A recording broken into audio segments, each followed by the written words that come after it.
Here lies the magic that never vanished. It just had to run and find a sweet, warm place to hide. I know you hear me, but are you listening tonight?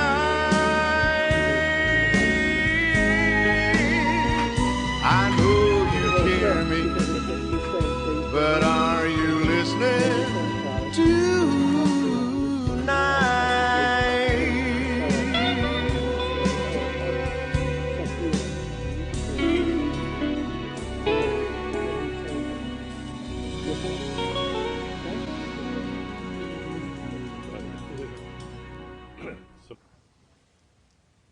Welcome to Suzanne's studio, and I'm Suzanne. As usual, I do have some really interesting, talented, hot guests. Well, wait till you hear the program today. I am so excited to have you meet the following: George Orbelian, that's right, Thank you. and his darling wife Marcia, and Dr. Blasband. Let's start with you, Dick. Just for a moment, we're going to talk about Nicolai Levashov. Nicolai is a Russian healer. He's now living in Moscow. I have interviewed him 3 times, and he is, first of all, he's a genius. I just totally think that the audience is just going to really, really enjoy this program. And now that I have these 3 hot guests, you'll really get the dirt. Okay, Dick, how did you become interested in Nicolai? Well, I had just come from doing some research with some people at the Princeton University Engineering Anomalies Research Laboratory. And they were studying stuff like the ability for one person to know what another person was seeing at sometimes 10, 20, even thousands of miles away without any kind of known form of communication. And they also studying the ability of people to influence machines like random number generators and things like that with their mind alone. And they had demonstrated unequivocally that these things were possible by ordinary people. So with that in my mind, working out here in California, I was a student of mine told me about Nicolai, and at the time I had chronic fatigue syndrome, and no one could really help me with it. So I went to see him, and I knew that within minutes that this man had tremendous powers, because I had been exposed to famous healers prior to this, people who were known worldwide and whom friends of mine had done research upon. But none of them really had the capacity of Nicolai. And by the way, it should be mentioned that Nicolai is also a theoretical physicist of a very high caliber. And he came to know his own abilities through the use of using his mind upon reflecting on what he did and what its impact was on other people, and using the scientific method to find out how he was able to do the extraordinary things that he does. So I began work with Nicolai as one of his clients. And when I heard that he was going to hold a class, I thought, well, that would be an interesting thing to do. Because I had referred many patients of my own, I'm a psychiatrist, to him. These are people who had heart problems and the like. And I noticed that not only were their heart problems rapidly getting better, but that they were moving much more rapidly in therapy. And these were people I'd known for several years at least. So it was easy for me to gauge that movement. And I thought, well, I would really like to be able to do this myself, to offer this to my own patients. So I took a class with Nicolai. I think it was the second class he offered. And at the end of that time, it was 6 weeks, every night during the week, I was able to heal in a rudimentary way, whereas prior to that time, I had no capacity that I knew of to do the kinds of things that I was now capable of doing. Thank you. Marcia. How did I come to know Nicolai? Yeah.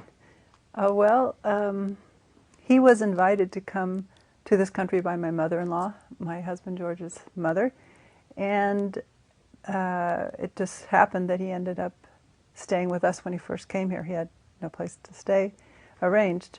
So when he was in our house, I got to know him very well, and because of that association, I was able to interact with him, and he was able to help me with some personal health problems, and they were much more serious than I realized. And that experience of having him help me was unbelievable, because I was in a state of so low, my health was so low that I wasn't enjoying life very much, and it was impacting the quality of my life tremendously. So it took time, it wasn't instant, but it went through major changes, and I have to say, even though it may sound weird to many people, that I feel I would not be here today if it weren't for the fact that Nicolai was able to help me with my health problems. Thank you, Marcia. And George.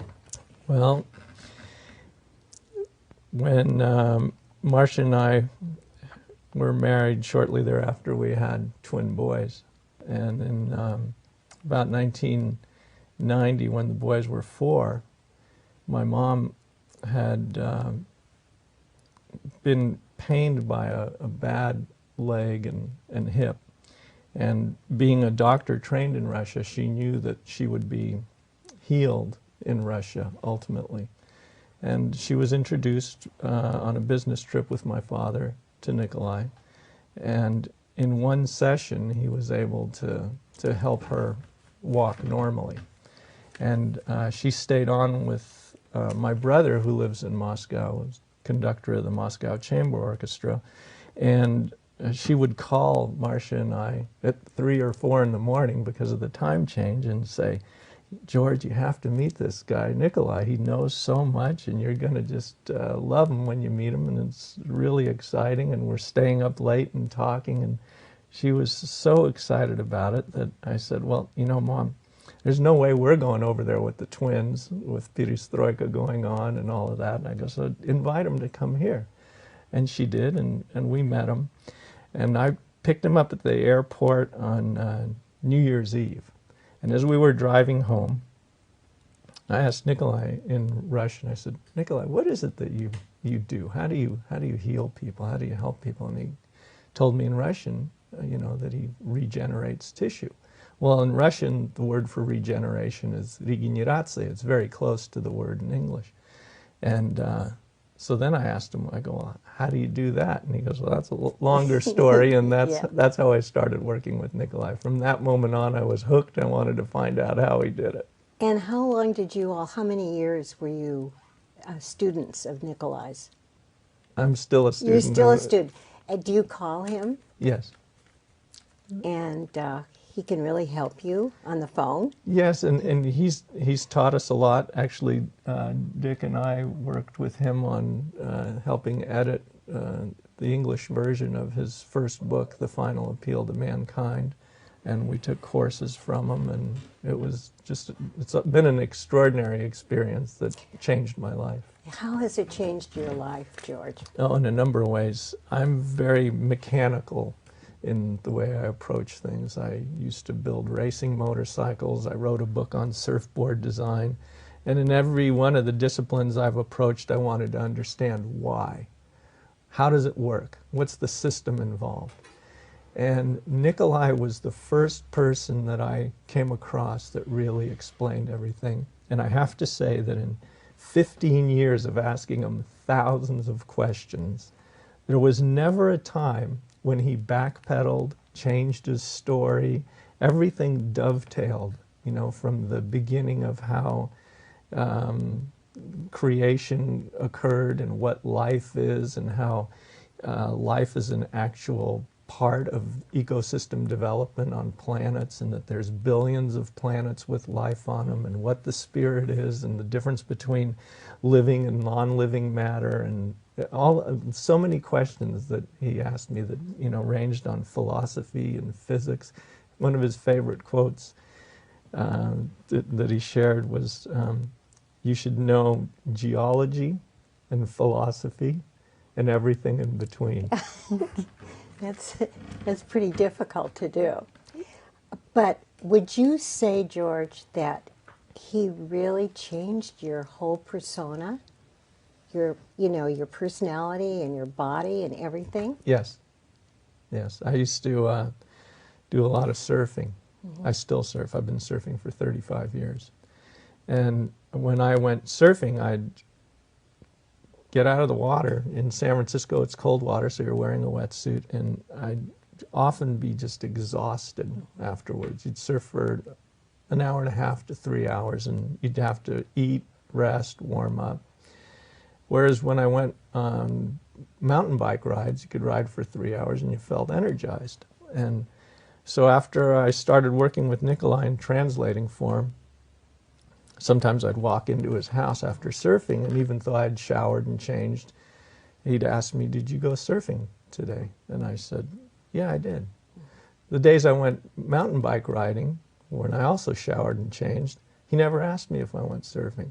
So after that happened about 3 or 4 times, I said, "Hey, Nicolai, how come when I go surfing, you ask me if I went surfing, but when I ride my mountain bike, you don't ask me if I went surfing? How do you know?" And he goes, "Well, when you're coming up the stairs, you're dragging half the ocean with you." I go, "What do you mean I'm dragging half the ocean with me? I took a shower, I'm clean, I had no sand on my feet." And he says, all of the extinct life forms that were part of the evolution of life of planet Earth, that developed in the ocean, which is the birthplace of life on this planet, he goes, they don't have physical bodies anymore. So if you go out in the water without a shield, then they attach on to your life force, and that's why you feel tired when you're out there. And when you come back in, because your body is recovering and, you know, kind of rebuilding itself. And so once he told me that, I said, "Well, how do I fix it?" And he goes, "Well, you have to do a shield."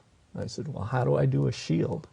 He says, "Well, you visualize light in your solar plexus area. You let that light grow out through your body and push anything negative or anything disease-like out of your system. And when you feel that light going out and permeating every cell in your body, then you put a shield around that. And that can be diamonds, it can be rainbows, whatever you like, but it has a program." And I said, "Nicolai, what is that program?" And he said, "It's very simple. Nothing negative comes in. None of your life force goes out without your permission." So at that point, I knew how to do the shield. I'd go in the water surfing, and I noticed no tiredness afterwards. Wow. But also what happened was I didn't have the emotional highs and I didn't have the emotional lows that were associated with, you know, the thrill of surfing, or the parts that aren't so thrilling when you're getting hammered by surf.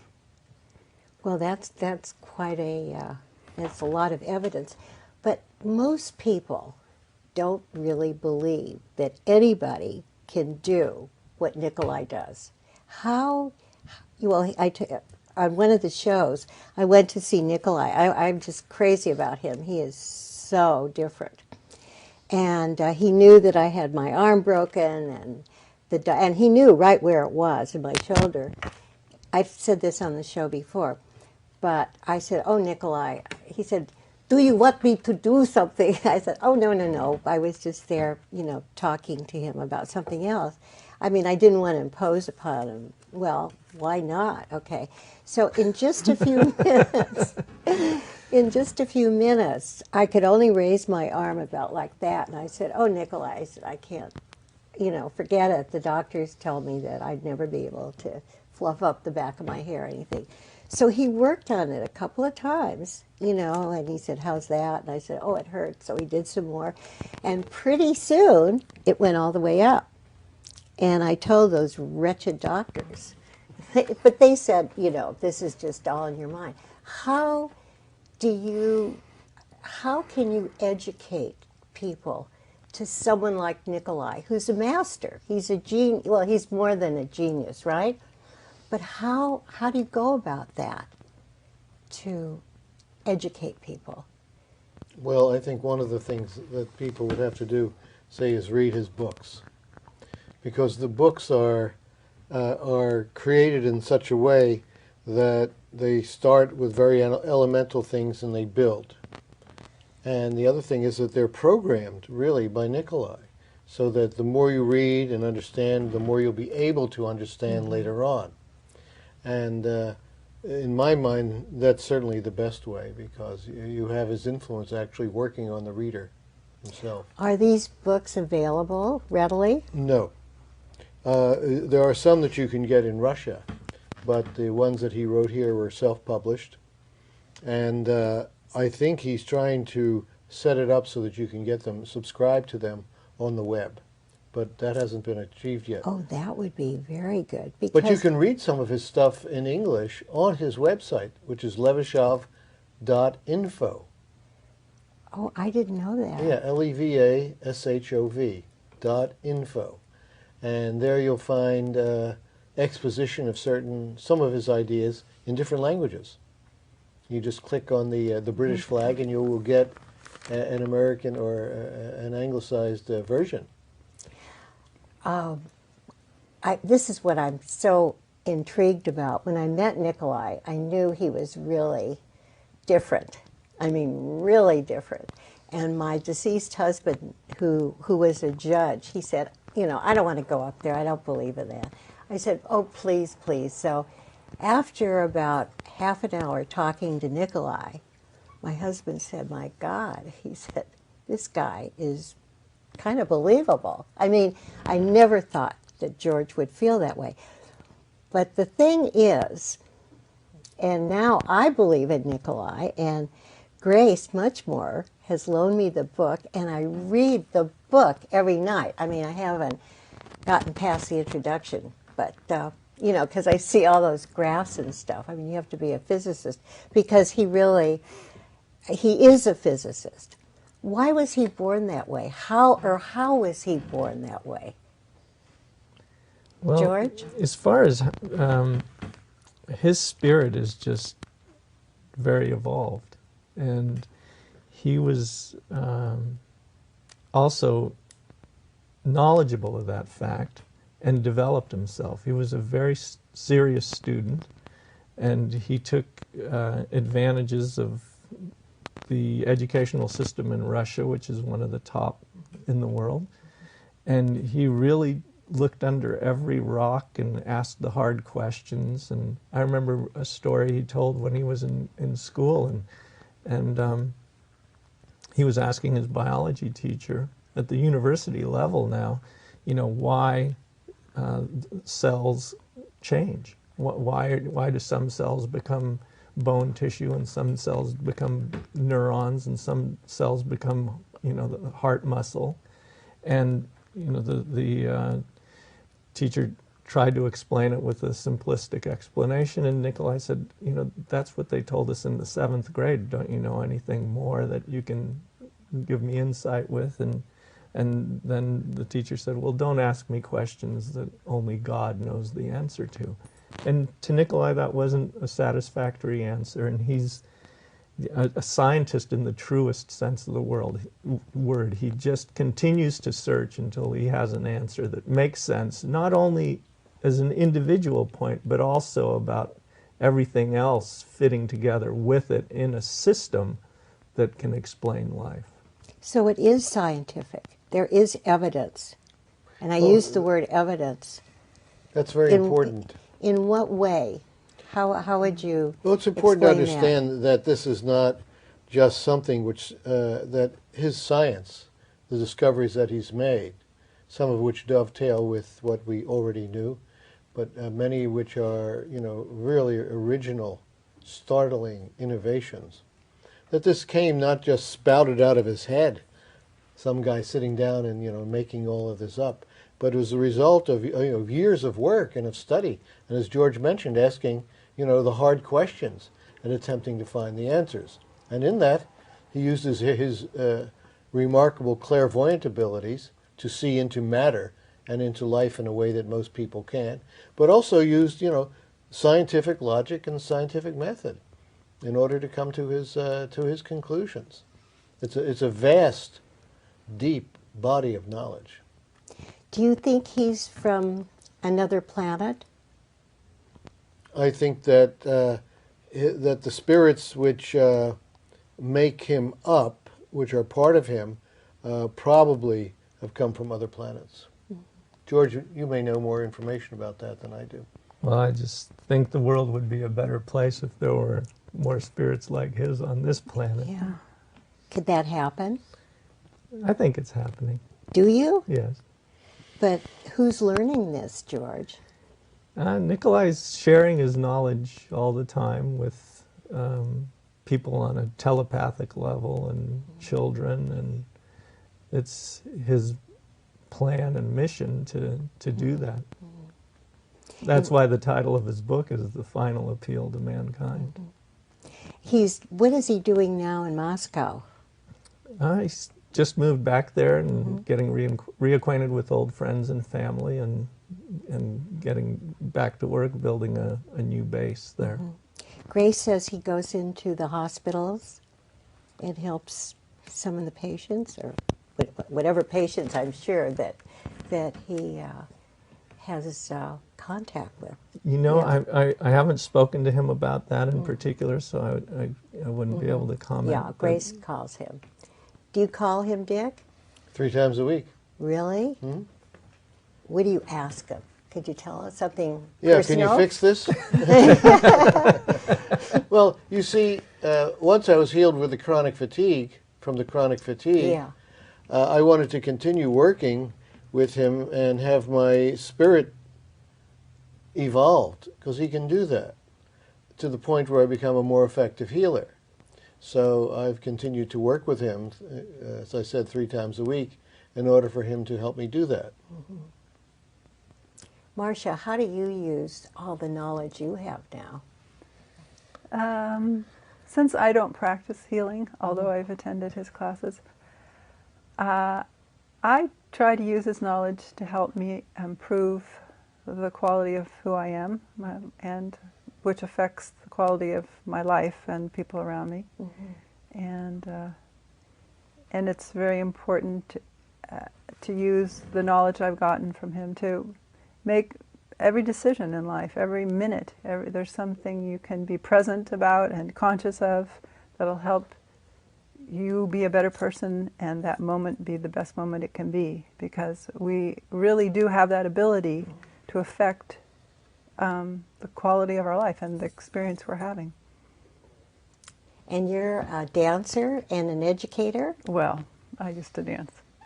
But you still look like you dance. Well, I don't know. I love to move still. And now I'm working with children. So it does spill over, doesn't it? Yes. It really does. It's just hard for people to believe that, and I'm sure there are a lot of other healers that we don't know about, right?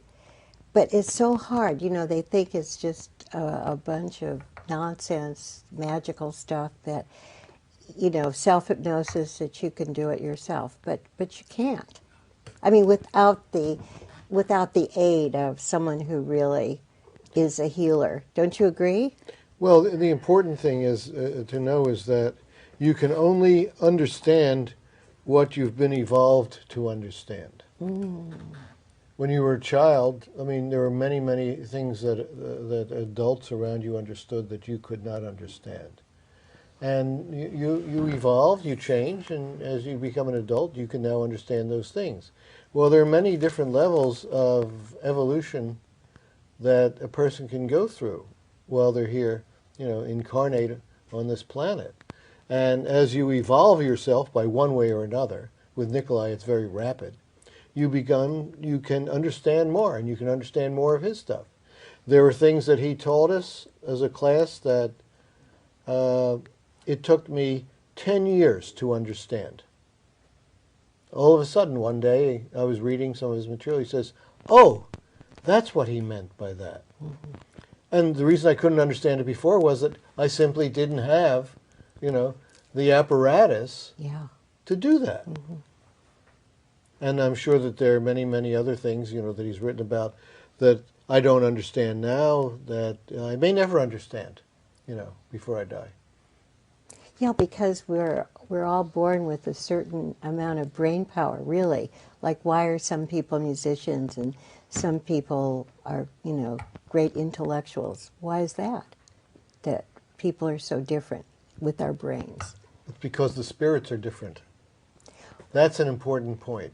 The spirit. Yes, that we all have a spirit. Okay, I have a really hard question. How would you define spirit? Well, as part of our organism as a whole, in addition to the physical body, we have what are called, classically even, etheric and astral bodies and sometimes mental bodies. And these all work in concert with each other and with the physical body in order to sustain us in life. And when we die, it's simply because there's been a detachment of the spiritual body, so to speak, from the physical body. And the spirit is all of those other bodies which are not the physical body. It's with us during our lives, and when we die, it continues to survive. That's the spirit. It's a real thing. Well, what can I say? The last time I was with you all, I could hardly get home. It's so fascinating, and it's heavy duty, but it's just awesome. We're going to do another show the end of March, hopefully, and we're going to do a continuation. And I just wanted this show to educate the audience and to make Nicolai, God bless him, more believable. And I want to thank our great crew. We have a darling crew. Of course, they're all men except for Suzanne, so I have a lot of competition with her. And it's all volunteer. And of course, I thank all of you, and I'll see you next month. And thank you, our audience, for watching. And guess what? I can't wait to see you next time. Bye-bye.